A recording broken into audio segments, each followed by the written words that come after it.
Hello, everybody. Welcome to Sick Beats with Jared and Sofia. I'm Jared, and I'm joined with Sofia. How are you doing today, Sofia? I'm all right. I took a chemistry test tonight.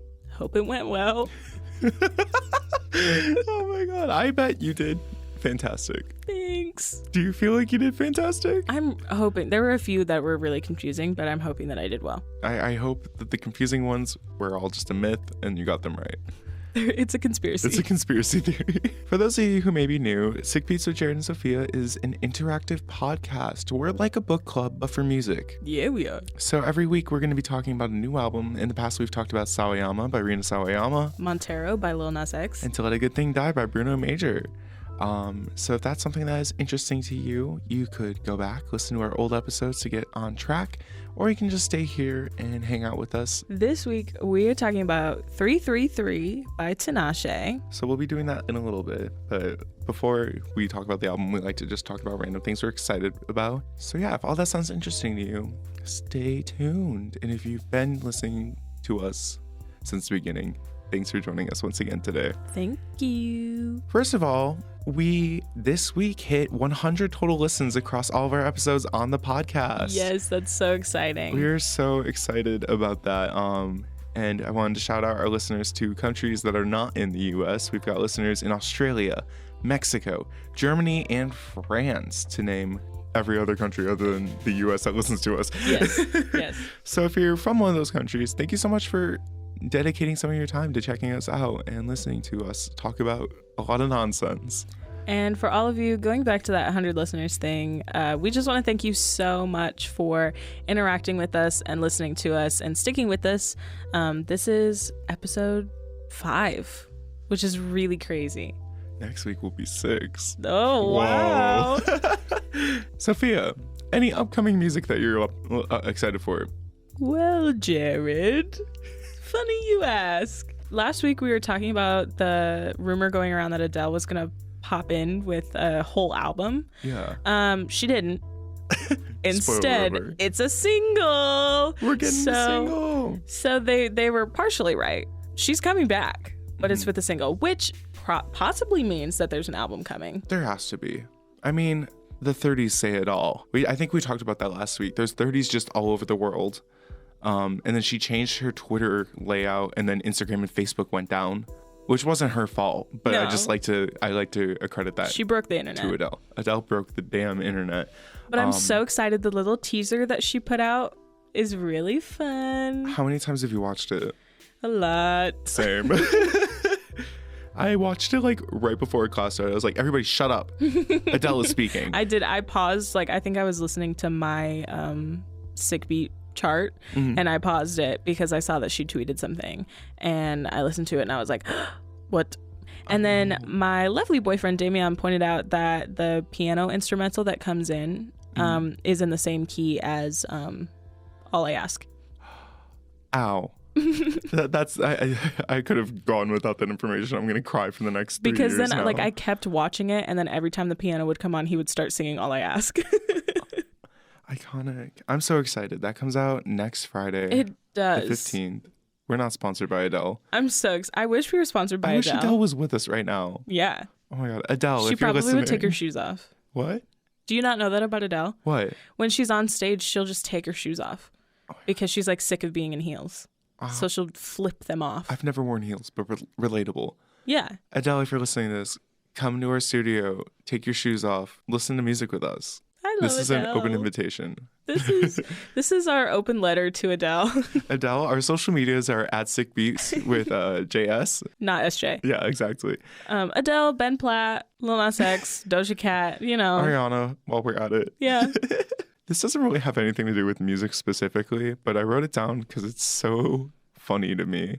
I hate it. I hate it too. Pop star Meghan Trainor outed herself this week as a potty partner with her husband.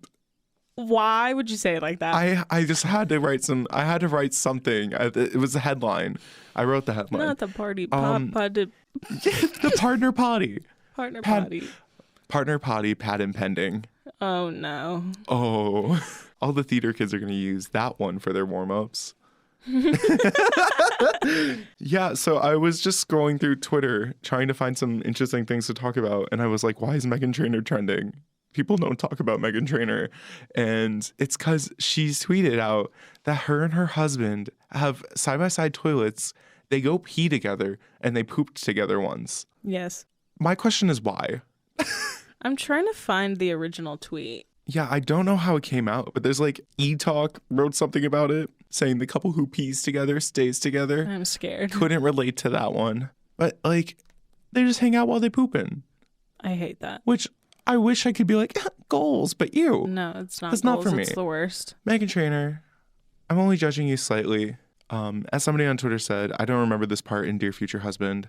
I don't know. Charmin also tweeted at her saying, are we getting a Meghan x Charmin collab? Charmin tweeted, "Does this mean double the roles? If so, we've got something for the king and queen of the throne. It's kind of a forever thing with a blue heart." Oh my God. Imagine being famous and never having to pay for toilet paper. Imagine being famous and thinking that it's necessary to have a bathroom with 2 toilets right next to each other. Do you think they hold hands?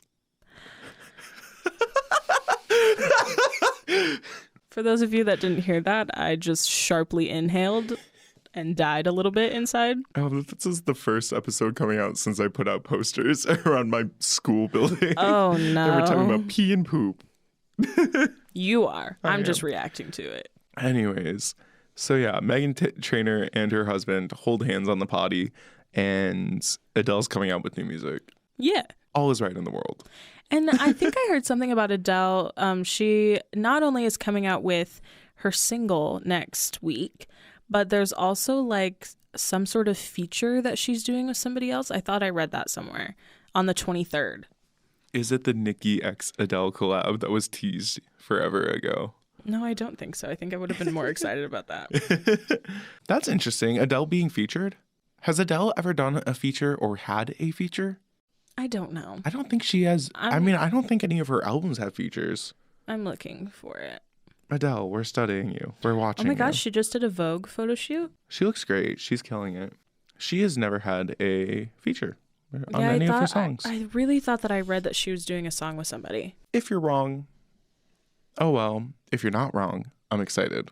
Phineas's album comes out this month. I'm trying to think of releases that are happening this month. Yeah. Oh, I found out, we talked about Mac Miller coming out with a new album. I did some research into it because I was getting a little angry at the world.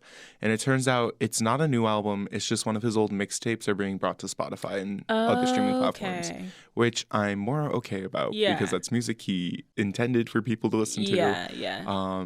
So I'm excited to listen to that mixtape. I don't know. Anybody interesting coming out that we haven't like mentioned ever? We did get a comment that Oh Wonder is putting out a new album. I saw that. That was from Derek. Yeah, I have not listened to Oh Wonder since probably middle school. They're really heard good. Of Oh Wonder. They're just like I think it's a couple that sings together and their voices just like sound really good and they have like vibey music. Interesting. Yeah. Well, maybe we'll talk about it one day. Maybe. All right, so this week we're talking about 333 by Tinashe. It is her 5th studio album. It was released August 6th of this year, 2021. It has 16 tracks and lasts 48 minutes. And then for genre, Jared wrote down, I'll give him credit on this, R&B with alternative and pop influences. Yeah. It also has some like electro vibes. Yes. According to an Apple Music interview she did, she wanted to bend and blur the lines between R&B, pop, electronica, and hip hop. This album is a post-breakup journey for Tinashe. It tells a story from like the breakup just happened to moving on and you're ready for the next chapter in your life. It's titled 333, as we mentioned earlier. That number is significant. It's an ageal number. I did some research on it. If you see that number a bunch, it may be a signal that you need to make a change in your life, or maybe that change has already occurred and you're feeling anxious and uncertain about things. But if you see this number a lot, supposedly that means good things are coming. Interesting. So that kind of is the whole concept of this album. Before we digest it and analyze it, what were your first impressions of this album? My first impressions or like expectations? I didn't really know what to expect going into it. I went into it with a really open mind. I had heard of Tinashe before, but like couldn't point a finger on any specific songs that I knew were by her, which is, I just forget what's by who. That's so valid. It was fun. I had an okay experience with the album. Valid. Yeah, I've listened to only one of Tinashe's projects before. I listened to Songs for You. I think it was from 2019. I remember liking a chunk of the songs and feeling indifferent about others. It grew on me though. The more I listened to Songs for You, I really enjoyed more songs from that album. I think she has a very pretty voice, and I was really excited to listen to this album. And when I was trying to choose an album this week, I was like, Tinashe. It was like in the back of my head, and I was like, shut up, I'm thinking. And I was like, okay, we're doing this album. So this album starts off with the track Let Go. It's kind of dreamy and lethargic, but like in a good way. It is talking about this person who hurt her, the person she used to be with, but she's letting it go, and she isn't really mad anymore about it. She's just kind of reflecting. And I personally think this track was a great way to start an album. I feel it hits that like initial concept of 333 like immediately. I wish it was a little longer. That's a theme for many songs nowadays. I feel like the songs have gotten shorter and shorter. And there's another song on this album that I feel like could be longer. But Let Go, it's sonically very pretty. I think she has a very pretty voice. I didn't write down any lyrics specifically here. Yeah, I think that it's pretty. I think, and I'll probably say this for a couple more songs, but her vocal layering and her harmonies are really pretty in the entire album. Regardless of whether or not I enjoy the songs, I think that they are all pretty. And this song is no different. This is her like dramatic start into the album, kind of setting the stage, setting the tone. And I think it's good. The last song on this album is called It's a Wrap. I don't really have any strong feelings about this song. Yeah, I agree. I think it's a cute little outro. I don't think it matches the album sonically. It's kind of a dive into something different sonically. Yeah. Which but could maybe have been, that's the point. Yeah, I was gonna say it could fit in. I mean, the whole concept of the 333 is things are changing. I think just the title itself is fun for an outro track. Yeah. Just like, it's a wrap. Go home. Like, We're done. We're done. It's not only signifying the end of the album, but it's the end of the relationship she's writing about. It's the end of that whole like grief cycle. I wrote down a lyric that I liked from it that I just found. Got nothing to say to you. I don't need no closure. And I like that. Especially for like coping over a breakup and like being over that, being like, okay, I'm done. I don't need anything else. I've got what I've got. I've grown. We're good. Again, I do wish sonically it meshed a little bit more with the rest of the album. I agree with that. Because it felt like a dip in the cohesiveness of the album, but I wasn't like mad listening at it. And as I've said 3 million times already, it really fits that theme of the title. And I feel like she's got a really good concept here, and she's written well for it. And that makes it fun. All right, we're going to go into some of our favorite tracks now. Sophia, why don't you tell us your first favorite track? The first one on my list is I Can See the Future. Same. I feel like our favorite tracks always go track by track for a little bit. But I Can See the Future is really fun. I have Girl Boss written down in all caps.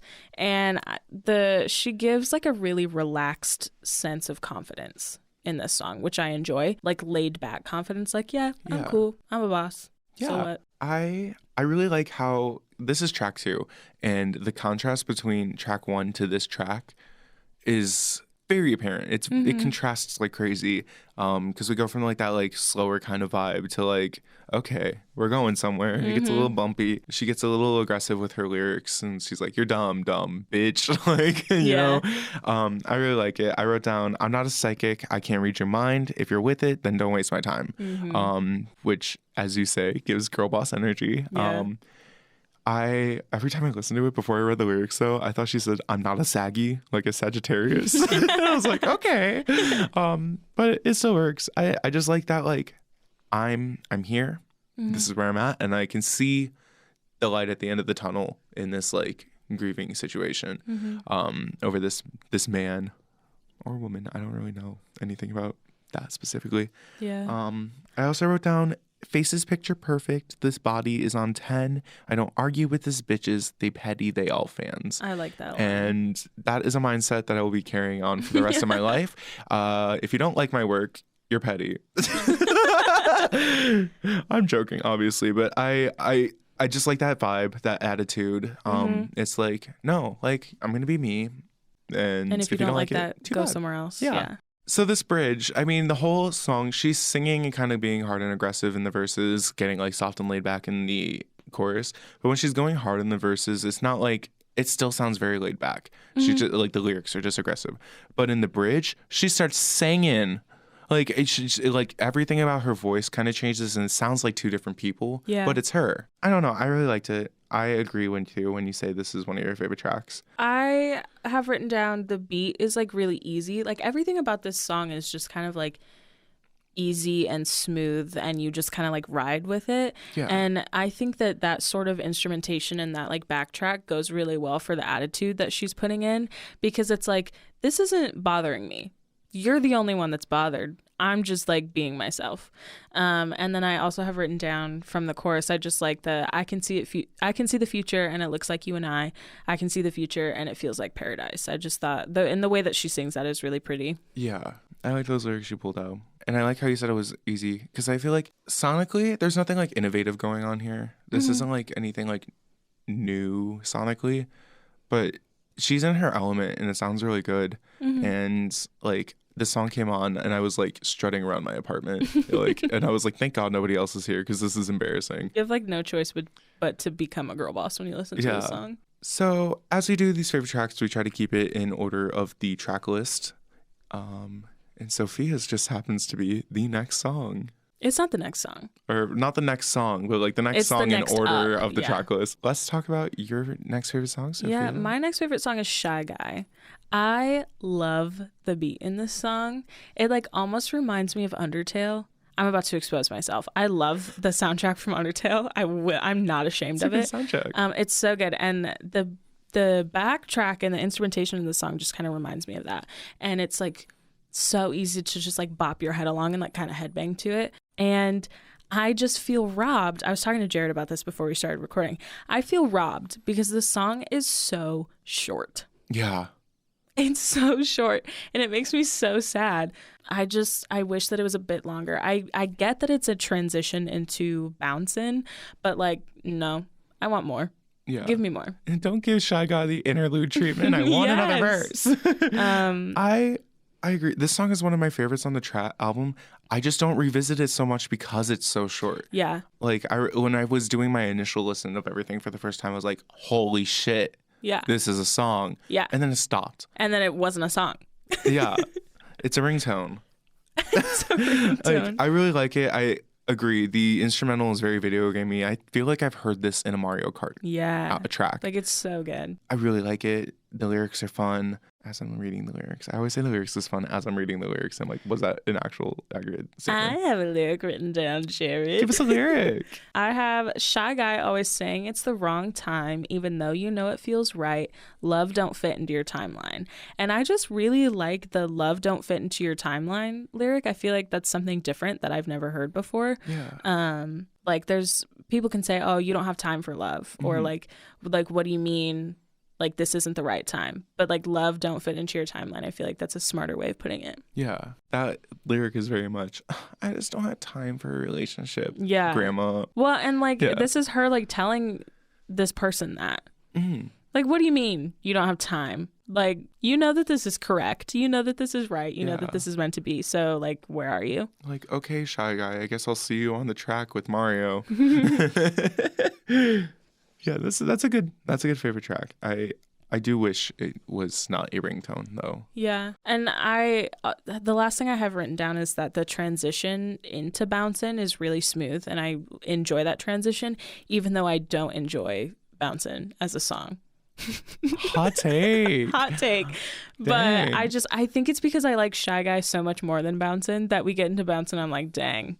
It's just like out of spite. Yeah. Yeah, that makes sense. Yeah. I just wish that the song was longer. Next up, I have Angels. I really, really like this song. I like that it starts with speaking.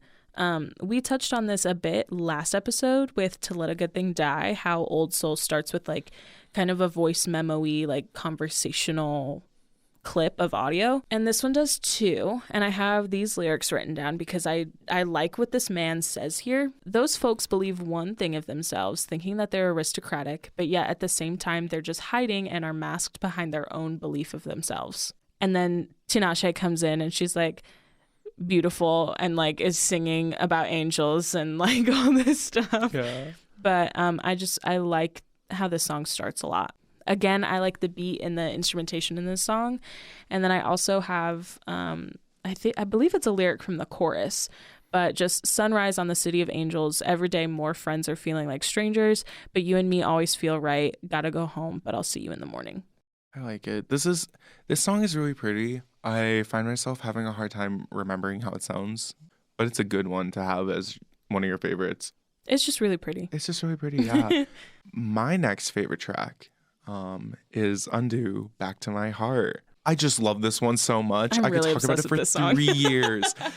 Oh my God. For like an initial listen, I don't remember this one hitting when I was listening to it the first time. But I was recently just like listening to the album over and over again yesterday while playing video games. And I was doing a little bit of research. I was watching some music videos to see if like the music videos could add to any of the conversation for this album. Mm-hmm. And I was watching the music video for this album and I was like, holy shit, this is a good song. It's really good. The music video, I mean, it doesn't really add much. There's like a theme throughout all of the music videos where it's like somebody's wearing like a VR goggle-esque type thing. And Undo Back to My Heart is like a video game, and they're like in a game, and the guy that she's like with like dies in the video game, and then she like has to go through the like the rest of the game alone. And that resonates a lot with the chorus. I wrote a lot about the chorus. The chorus is infectious. I wrote down that the chorus is stronger, way stronger than the verses in this song. Mm-hmm. But kind of overall, the lyrics and the storytelling throughout is just really good. Yeah. I wrote down specifically from the chorus, I've been focused on all of the things that went wrong. Now I don't care who's even at fault. Mm-hmm. And that is such a good way to describe like post-breakup mentality.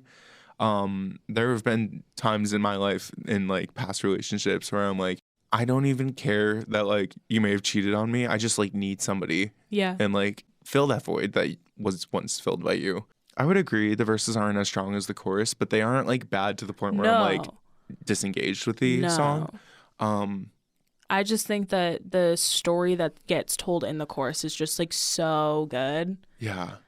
It just stands out. I was driving around yesterday listening to this song, and I didn't even know the lyrics, and I was screaming my head off. I was like, like, you know, like not even, there was no English being said. Yeah. It was pure gibberish, but it was fun. I just like, this song is not innovative in the sense of like subject matter. Mm-hmm. It's, I mean, missing your ex and wanting to have them back. It's been done. Yeah. But the way the way this song is structured and the way like the verses are very slow and then that like adrenaline hits right away. The way that adrenaline just comes in that chorus makes the slowness of those verses pay off. Yeah. And it adds like a nice contrast to the song as a whole. And I'm obsessed with this song. This song is just really good. It's one of the strongest on the album, in my opinion. Mm-hmm. My next favorite song on this album is Last Call. I had a hard time choosing between like 4 songs and that like back half to put in my favorites because I'm kind of obsessed with the entire back half. As I was like writing down my notes for the podcast today, I was like looking at lyrics and stuff, and I kind of compared this song a lot to Lost in the Citadel by Lil Nas X message-wise. Okay. It's very much like she's talking about how like this guy is coming back in her life, and she's like, as soon as I think I'm done and I'm over you, you're back. Mm-hmm. And she's saying, this is the last time, like no more. This is the last call. And it reminded me of that feeling of Lost in the Citadel where it's like, this person's like a reoccurring thing in my life, but we're not a thing. Yeah. I wrote down, can't just be friends. It hurts way too much. Guess that's just life. You left me with not enough. I just really like that. I like the "You Left Me With Not Enough" specifically, because you pour so much into another person, and when that person's no longer there, but then like comes back, you feel so confused. Yeah. It's very disorienting, and you feel like you're just not a person at that point.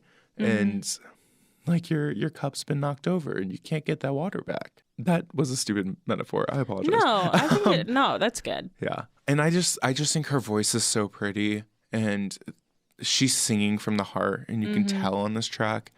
And I'm just kind of obsessed with her, not gonna lie. Yeah, I didn't really pay attention to the lyrics very much in this song, and I could not tell you how it goes. But reading them now, it is very good, and it is telling a good story. I distinctly remember how the chorus sounds, and like I remember the pre-chorus and the chorus. I can't tell you how the verses sound, but I don't care because she's just singing so prettily, and like again, it's connected. I can connect it to one of my favorite songs on Montero, and there's just something about that message in that song that is just like hitting the strings for me, I guess. Yeah, I just really like it. What's next on your list, Jared? The next song on my list is Pasadena. I just think this song is infectious. It makes me want to move my body. I cannot tell you a thing about the lyrical content of this album, of the song. I agree with that. But the chorus is just very fun. It captures the vibe of California very well, and it captures that like feeling free, like nothing's on my mind mentality. I'm just gonna have fun and chill. This also has a music video. I think the choreo has a lot of energy in it. It also kind of reminds me of Phineas and Ferb, but like in a good way, you know, like because Phineas and Ferb got you bopping as a kid. Yeah, that's very true. But I think she just like looks like she's having so much fun in the song. When this song comes on, my volume on my radio is like at a gazillion. I can't escape it. I just like want to continue to existing in this song. Yeah. I have this song down as one of my honorable mentions. I agree with you. It's really fun. I have written down just feel good, like summer vibes. This is definitely like a summer song that you like blast. I agree. I wish I had listened to this like 4 months ago. I think it was out 4 months ago, like as a single. So I'm mad at myself for not following on it. I think that the feature on this song is fun. Like overall, this song is just really fun, and I like what you said just about like capturing the feeling of California and of summer and of all of that stuff.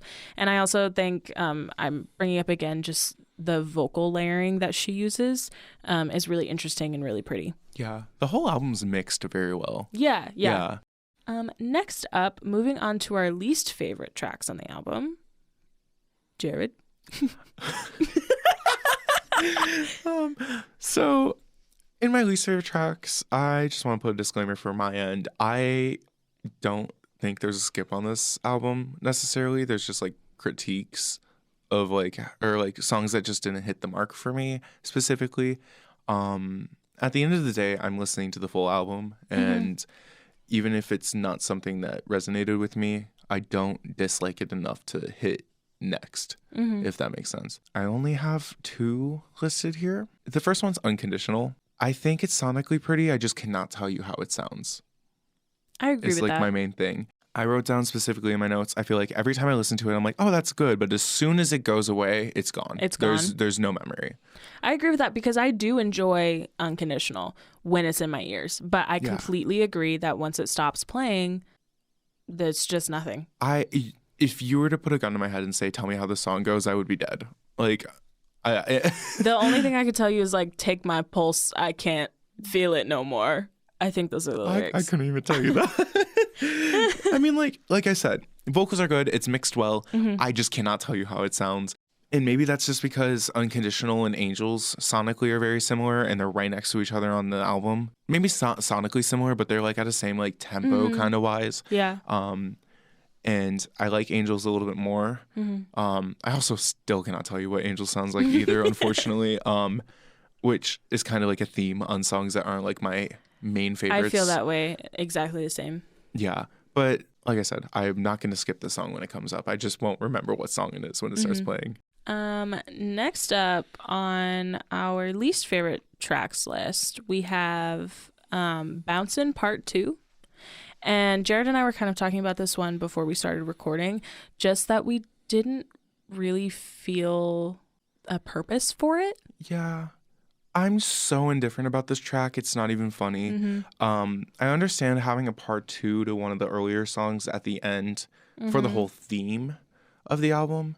I just don't understand how Bouncin' was the one that was chosen for that, I guess. I agree. I don't hate Bouncin'. It's... Spoiler alert. No, just kidding. It's not one of my honorable mentions. I like Bouncin'. I just cannot talk about it too much. Yeah. I don't hate it. It's just Bouncin' Part 2 is mostly just Bouncin', and then there's like a chorus on it. I agree with that. I like when I was thinking about it, I could not differentiate Bouncin' Part 2 and Bouncin'. Yeah. They're just the same thing. And it doesn't make sense after Small Reminders, and it doesn't make sense before It's a Wrap. And I just don't know where else I would put it on the album. Yeah. Personally, if 333 by Tinashe was by Jared Clutter, this part 2 would be cut and it would be saved for tour. Yeah. It would be like an used as like an piece interlude or, into the next thing. Yeah. You know, it would or be like an extension. Yeah, it would be like New Better Part 2 by Ariana Grande. Even though I will die on a hill saying that needs to be on streaming services. I love New Better Part 2, but that's not what we're talking about. It would be something that would be like for the fans if they want to like dig deep and like go to my SoundCloud. Yeah. And then I would perform it at tour so then I would know who all the locals are. Yeah. You know? Yeah. I like sonically how it's different from Bouncin', like the original. I just don't understand why it's on the album. And I completely agree with you. I feel like it doesn't fit with the back half of the album. Yeah. Because the back half of the album, like from track 9 to about 14, has a very similar like feel and vibe. I feel like if you really wanted to, you could have put out track 9 through 14 as an EP and then built up through like I agree with that. Had like 2 EPs and then bring them together. Which sounds like a great marketing idea.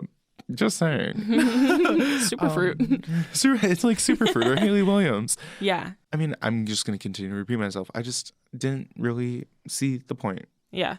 I agree. But I don't skip it. That's like my main thing. It's like I'm not mad that it's there. I just don't get it. Yeah. Yeah. So now we move on to honorable mentions. These are songs we may have liked but didn't feel strong enough to put into our favorites, or songs that we thought had something interesting in them, but we were indifferent towards. My first song in my honorable mentions is going to be X. This song has a feature. I don't remember it. I don't know why I'm bringing that up.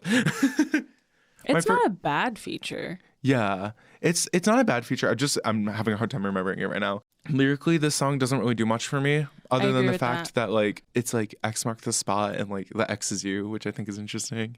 You know, it's like come towards me. I want to have a good time. X marks the spot. I'm here.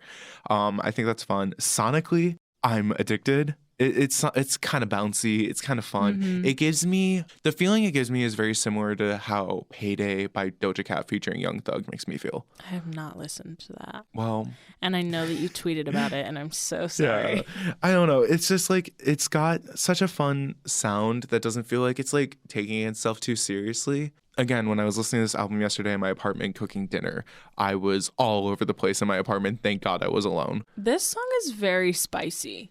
Yeah. Like, very spicy. She's a little naughty.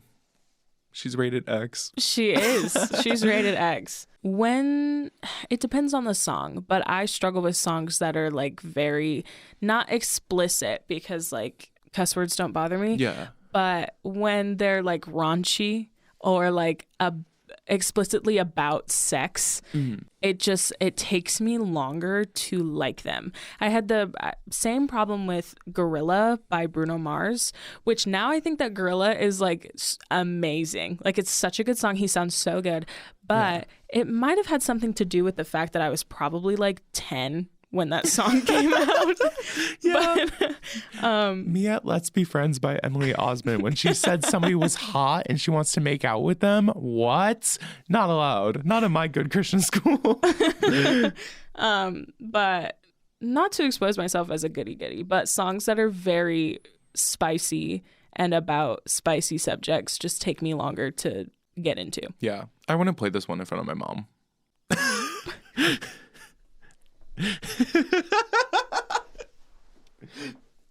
Is that not a good way to say it? She shrivels up and dies on the spot. I know. My mom was saying this podcast being like, Jared, you were 14 and listened to Hands on Me by Ariana Grande in front of me. My next honorable mention we've talked about already. It's Shy Guy. I just think it's too short, but I'm obsessed with this sonically. If she were to give me an extended version of it, I would scream. That's all I've got on that. I agree with that. My next honorable mention is 333, the title track.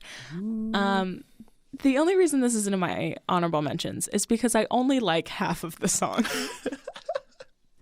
And I talked to Jared about this before we started recording, and I forgot that this song even had a feature on it, and I did not know that most of the back half of the song is said feature. So I thought that like it took like a shift in the middle, because there's like a break in the middle, and then you pick up with like a completely different vibe, and I love it. I just didn't know that it was a different person. Yeah. Hot take. I hated the song when I first listened to it, and it took a lot of growing for me. This is midway in the album. Yeah. We talked about this with Sawayama, that there's like a point in an album where you look down at your phone and you look at where you are in the album. Yeah. And that was this one for me. Mostly just because sonically this song is so broken. There is no structure to it. It is all over the place. Yeah. But it is that like ambitious R&B, pop, electronica, hip hop goal that she had. She was blurring the lines with this one. But like the more I listen to it and the more I'm like, okay, I understand this song has a very broken like thing. I mean, like the intro of the song kind of repeats itself a lot. Like it sounds like it's on a loop, and it's just like, ooh. That was very poorly. But that, like her little layering the oohs in the song are beautiful. Yeah. It's just like she's giving your Tinashe vocals. Like she sounds great. It's so fragmented. I wrote down in my notes that I think this song perfectly captures the whole concept of the angel number 333. Like if the album itself wasn't covering that entire concept, this song would do it, obviously. Because it's so broken, and it does kind of make you feel uneasy when you're first listening to it. It does make you look at your phone and wonder what is going on. But I think as the song goes on, it kind of gets that structure, and you kind of find where you are in the song. And that's when the feature comes in, and you get like a good vibe of what's going on by that point. The uncertainties and your anxiety throughout the song is kind of like gone at that point once that feature comes in. Conceptually, I love this track.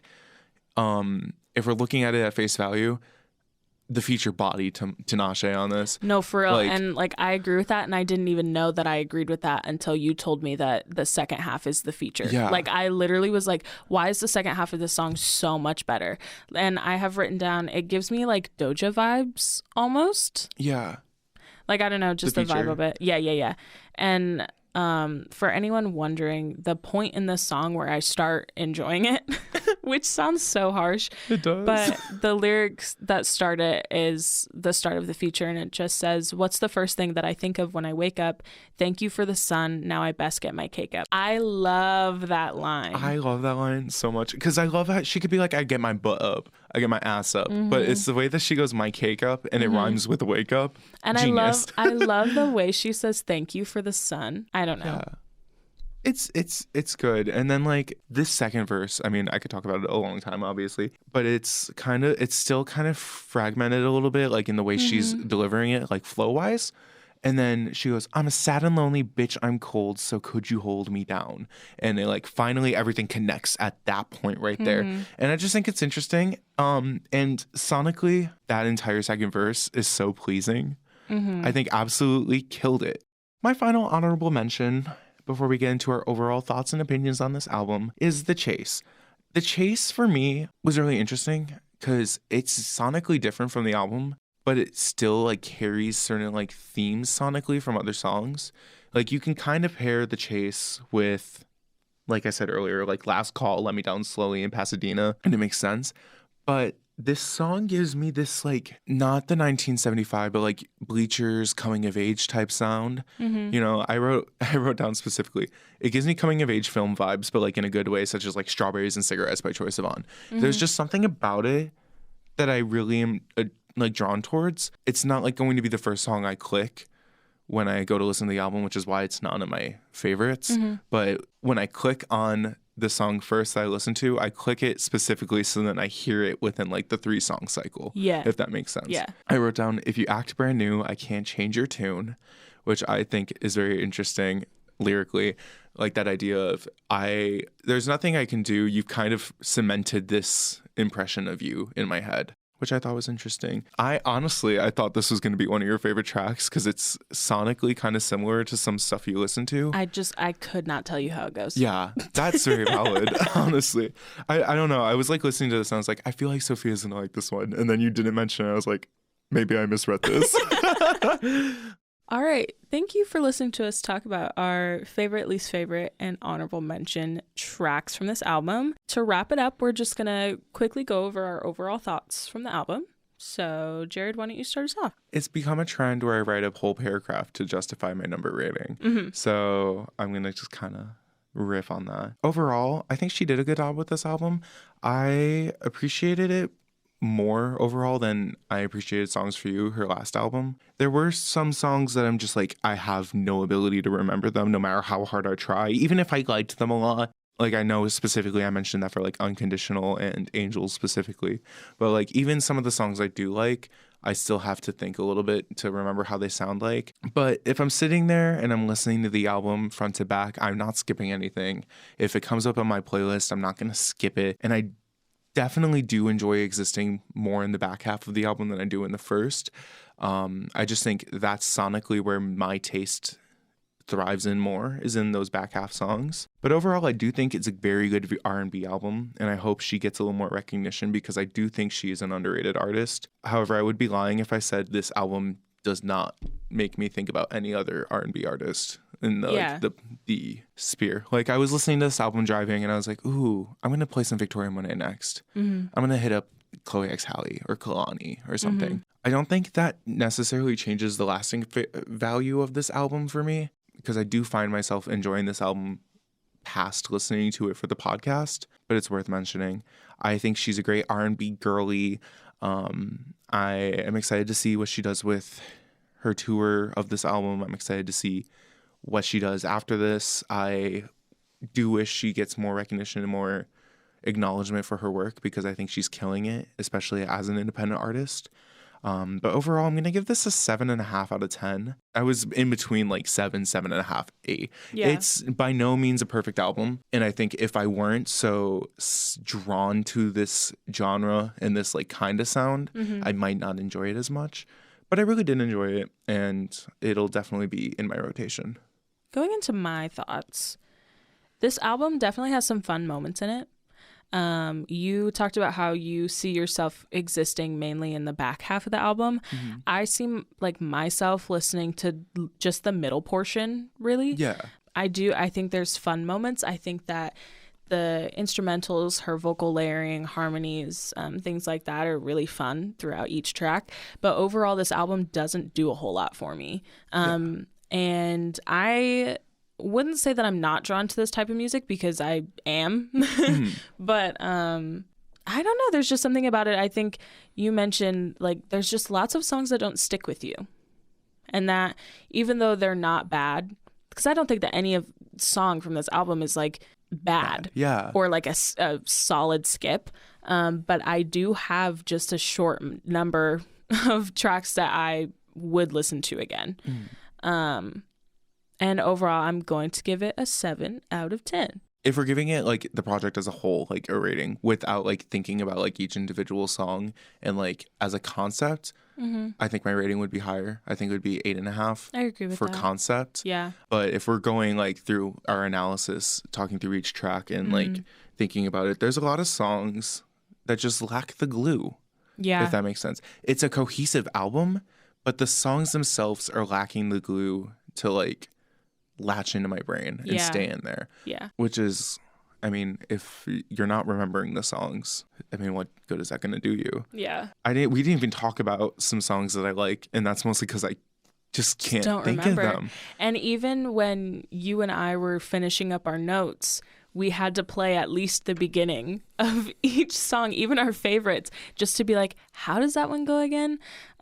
Which isn't a bad thing because, again, it's a cohesive experience. Everything, you want it to all not sound exactly the same, but everything be familiar with one another so that it goes together. And I think that all of the songs on this album, maybe excluding Bouncin' Part 2, go together really well. And I think that plays into why certain songs don't stick as well. Yeah. Do you think she accomplished her goal of blending R&B and pop and electronic and hip hop? I think that in 333, definitely. Yeah. There's like a very clear shift between styles in that song specifically. The other ones, like, I don't know, I would have to listen to them more closely. But in 333, like, it's very apparent. Yeah.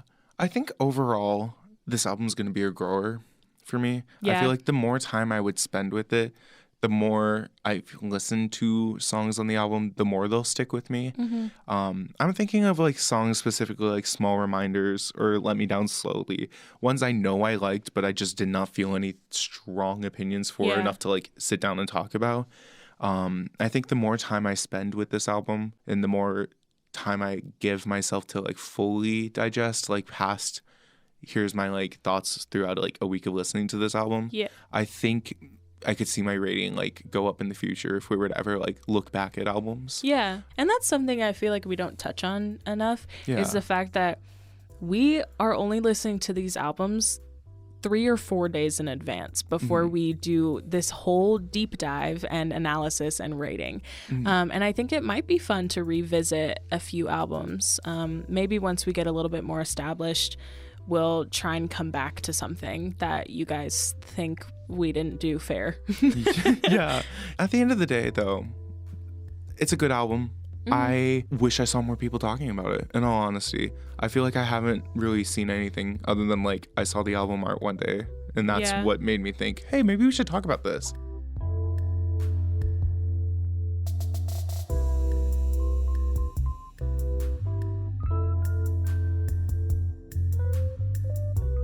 All right, well, thank you for listening to our discussion about 333 by Tinashe. Now is our favorite segment, which is the Sick Beats Charts. Sick Beats Charts. Welcome to the Sick Beats Charts. So if you are unfamiliar, every single week, Jared and I put together a list of 10 songs that we are feeling good about, feeling like we want to listen to all week. And in the podcast, we talk about our top 3 so that we don't talk your ears off for 3 million years. Exactly. If you're interested in what our full 10-song list is, you can find that on our social medias, as well as the link in the bio on all of our social medias has a playlist version of our charts. Our social medias are at Sick Beats with JS. Not SJ. I'm going to start with my third favorite song this week. This one has a bit of a story. It does not make sense to be where it is on my chart, but I really wanted to talk about it, so I rigged the system. Sorry about it. My third favorite song is called All Your Exes by Julia Michaels. Now, I don't really listen to Julia Michaels all too much, if I'm being honest. I heard this song over the weekend. I went to a drag show at the local gay bar, and this queen came out in like this beautiful gown and started lip syncing to the song. And I was like, this is a banger. It's like a slow bop. She's like literally like, I want all my exes to be dead. Sorry, not sorry. And it's just like, the song resonated with me a lot. I was a little tipsy. This queen was really pretty, and I was just having a really good time. I didn't really get a chance to like look at the song lyrics or anything because I've literally listened to it once outside of that drag show. I really liked the energy behind it. I liked the attitude. I think Julia Michaels is singing here, like really good vocals. I didn't realize it was her. If you're not familiar with Julia Michaels, I'm pretty sure she's the one who sang the I Got Issues, You Got 'Em Too song. Which is kind of a banger. Yeah.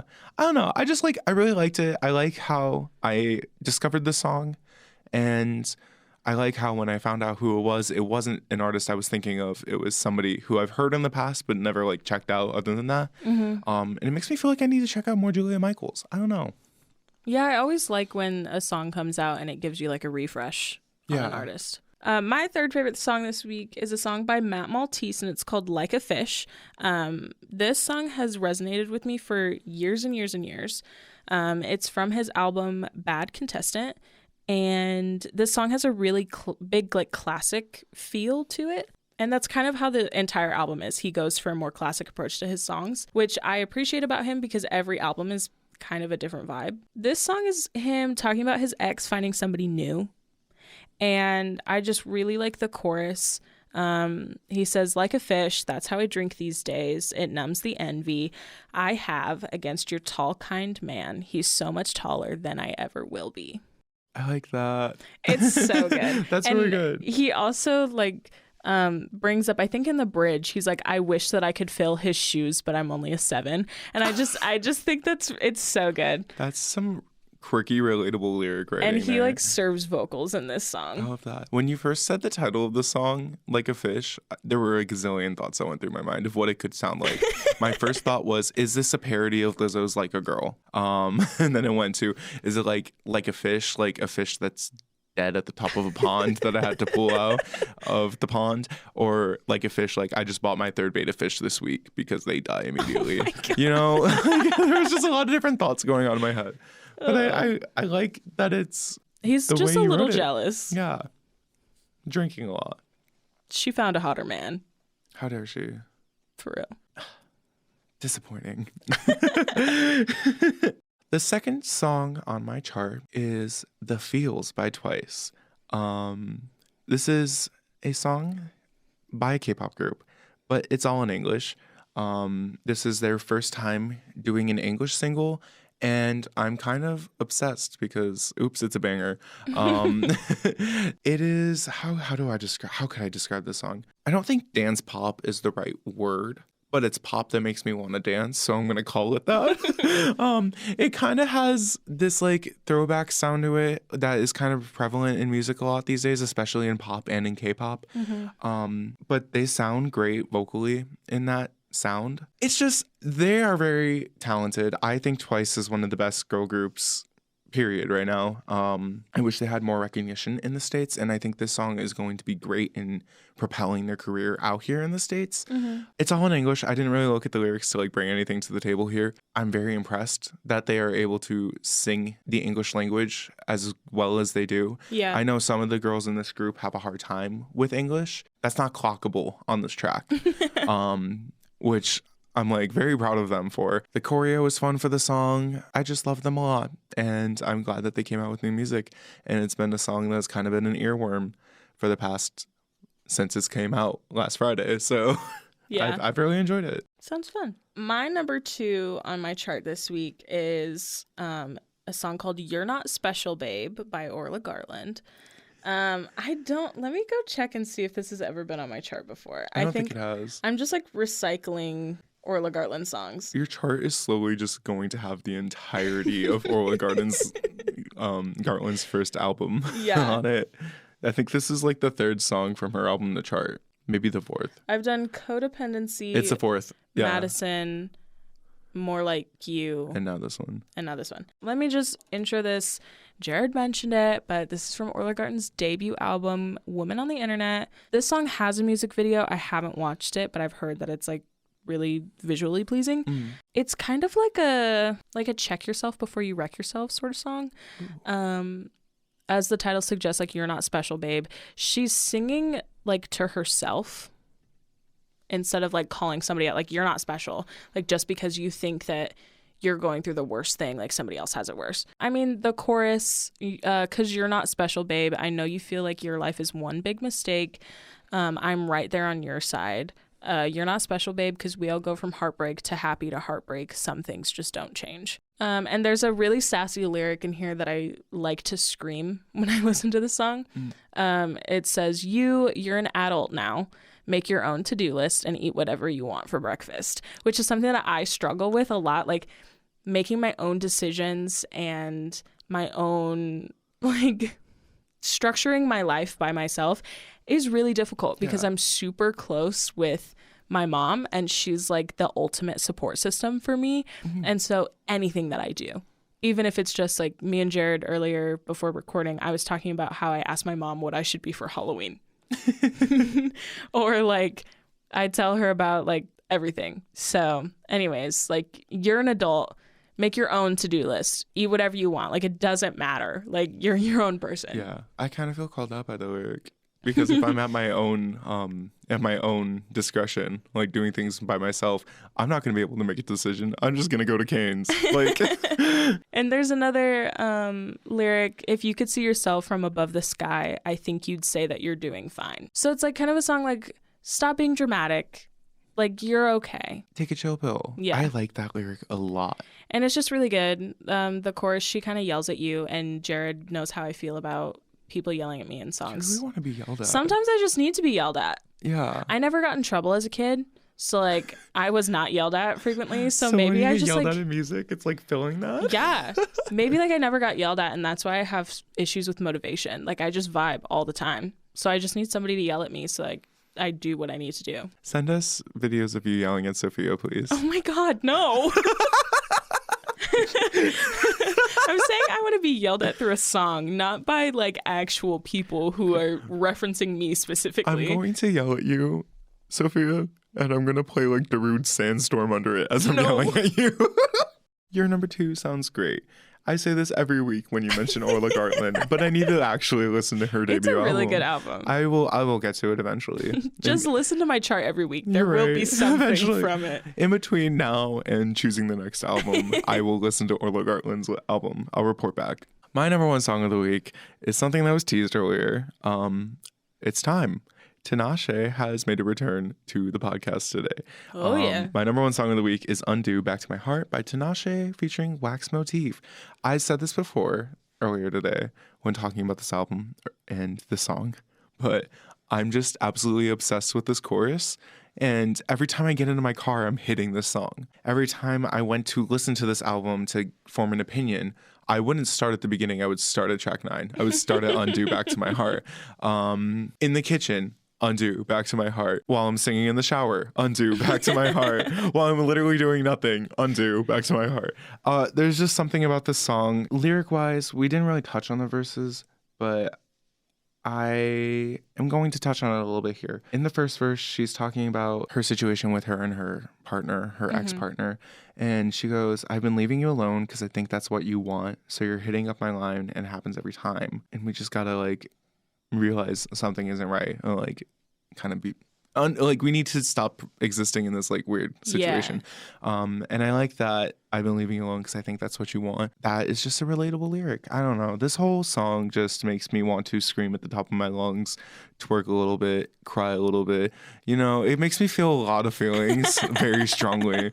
And if there was a soundtrack to my life for this week, this would be the opening song. It wouldn't make sense, like story perspective wise, but its prevalence in my week is very high. I can't escape her. I agree. This song is like kind of a banger. It's really good. I think that it's probably my favorite from the entire album, unless Shy Guy was a full song. Yeah. Hot take. I think this is one of my favorite songs we've listened to throughout this whole podcast so far. Wow. It's up there. Including Void and Lost in the Citadel. See, I appreciate those for different reasons, but like just like out of pure banger perspective, like pure like bop, it is up there with some tracks from Sawayama and some tracks from Montero. Sawayama was so good. I realized I didn't say the only other album, but that was just not a banger album. It was a different vibe entirely. Yeah, it was a different vibe. Like, that's why I picked it. I think I would put Undo up there with like Exes, Paradise, and That's What I Wanted in Lost in the Citadel. I agree with that. Like, I think if we were to say my top 5 from the albums we've listened to, it would be in there. Yeah. Yeah. I don't know. It's very good. Listen to it. Damn it. Yeah, you should listen to it. My number 1 this week was actually on my chart last week, but it was my number 5. She jumped. She did jump. Like, she leaped. And it is Come Back by, you guessed it, Ben Platt. Benjamin. I can't stop talking about him.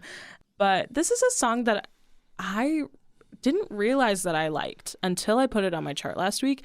And I realized, oh my goodness, like it's so good. I have this thing where when I like a song a lot, there are certain songs that hit me in a way that makes me imagine myself performing them. And because that's like the dream. Your pop star complex. Yeah. And this song specifically, I don't know if it's because it's on my Sick Beats chart, so like it makes me think of the podcast, but I picture you and I doing a cover of this song. Is that the spin-off podcast? I love that though. That's cute. Oh my God. Crying. Anyways. I just like to sing.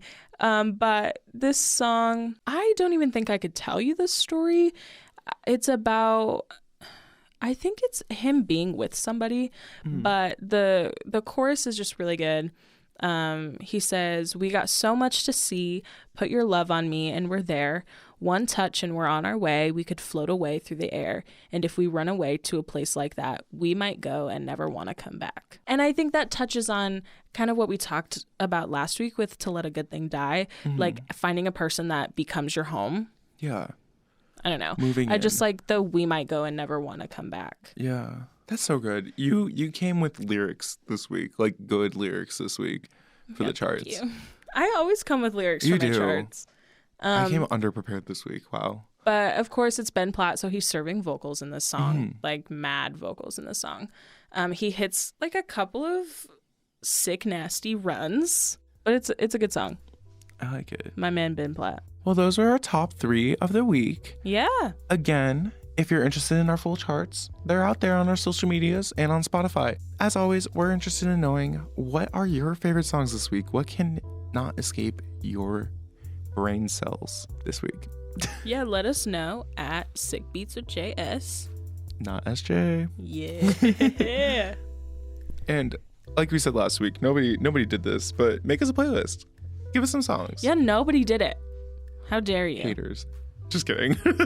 All right, everybody. Thank you so much for listening to this week's episode of Sick Beats with Jared and Sofia. If you enjoyed this episode and want to continue discussing music with us, make sure you subscribe to the podcast on your preferred podcasting platform, as well as following us on our social media. We've said it a gazillion times, but we're going to say it again at Sick Beats with JS. Not SJ. Yeah.